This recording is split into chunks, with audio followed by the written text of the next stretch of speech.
अस्सलामुअलैकुम जी। सबसे पहले मैं आपका दिल से शुक्रिया अदा करती हूँ जिस तरह आप कमेंट्स में मेरी हौसला अफजाई कर रहे हैं और मुझे सपोर्ट कर रहे हैं। आज मैं बनाने लगी हूँ बहुत ही टेस्टी और बहुत ही मज़े का और शादियों में सबसे पहले ख़त्म हो जाने वाला रशियन सैलड।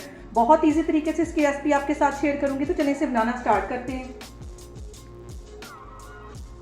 ये शादियों वाला रशियन सैलड बनाने के लिए यहाँ पे मैं एक सबसे पहले मिक्सिंग बाउल ले लूँगी। और जो सबसे अहम चीज़ वो ये कि आपने इसमें जो क्रीम यूज़ करनी है वो ठंडी होनी चाहिए। यहाँ पे मैं ये वाली डिब्बे वाली एक क्रीम का पैकेट पूरा इसमें डाल दूँगी और इसका ठंडा होना बहुत ज़रूरी है। ये एक सबसे अहम टिप इसकी ये सारी इसमें डाल दूँगी। एक प्याली के जितनी मैंने इसके अंदर क्रीम डाल दिया। एक ही प्याली इसमें ठंडी मायोनीज़ डालनी। मायोनीज़ को भी मैंने फ्रिज में रखा हुआ था, ठंडी डालनी है। रूम टेम्परेचर पे बिल्कुल भी नहीं इसको डालना। जितनी ये चिल होगी उतना ये मज़े का हमारा रशियन सैलड बनेगा और ये पानी भी नहीं छोड़ेगा। अब इसके अंदर मैं आधा टीस्पून के जितना नमक डाल दूंगी और 1 टेबल स्पून भर के पिसी हुई चीनी डाल दूंगी। इसके साथ ही आधा टीस्पून में पिसी हुई काली मिर्च डाल दूंगी। इन सारी चीज़ों को पहले अच्छी तरह मिक्स कर लेना है। इन सारी चीज़ों को पहले अच्छी तरह मिक्स कर लेना है।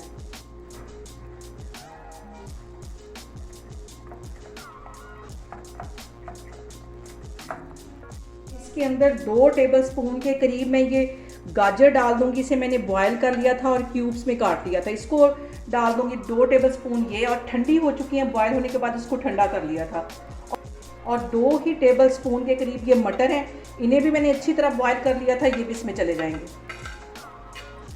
और इसके साथ ही आधी प्याली के जितने मैंने ये आलू बॉयल कर लिए थे, ये भी ठंडे हो चुके हैं। इसे भी मैंने क्यूब्स की शक्ल में काट लिया। ये भी इसमें चले जाएंगे। इन सारी चीज़ों को पहले अच्छी तरह मिक्स कर लेना। इसके साथ ही इसी तरह मैंने क्यूब्स की शेप में छिलकों समेत ये मैंने एप्पल काट लिया था, ये इसमें चला जाएगा।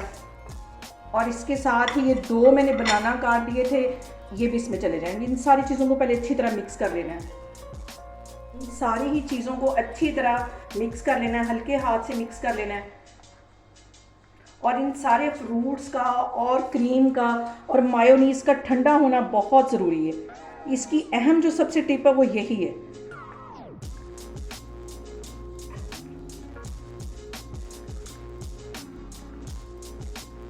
और अब इसके अंदर मैं टिन वाले ये पाइनएप्पल डाल दूंगी।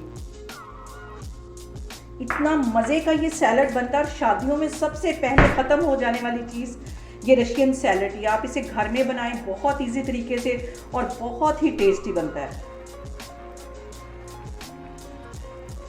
सैलड को मैं निकालती हूँ एक सर्विंग प्लेट में। और सबसे जो अहम बात वो ये कि आपने मेरी रेसिपीज़ बनाते वक्त घबराना नहीं है। बिना स्किप किए हुए आप मेरी वीडियोस देखें। इंशाल्लाह ताला आपकी चीज़ें भी ऐसे ही बनेंगी। बहुत ही टेस्टी ये रशियन सैलड आप घर में बनाएं, बहुत इजी तरीके से ये बन जाता है। यहाँ पे देखें जी, मज़ेदार सा हमारा शादियों वाला रशियन सैलड बन के तैयार हो गया है। और बनाते बनाते मैंने आधी प्याली के करीब खा भी लिया। ये इतना टेस्टी है और मुझसे बिल्कुल भी कंट्रोल नहीं हुआ। आप लोग भी इसको लाजमीन ट्राई करें और मुझे कमेंट्स में बताएं कि आपको मेरी रेसिपीज़ कैसी लगी। और मेरी वीडियोस को ज़्यादा से ज़्यादा शेयर करें और मुझे सब्सक्राइब करें। इंशाल्लाह ताला मैं एक और वीडियो के साथ आपके सामने आऊँगी। अपना बहुत सारा ख्याल रखें। अल्लाह हाफिज़।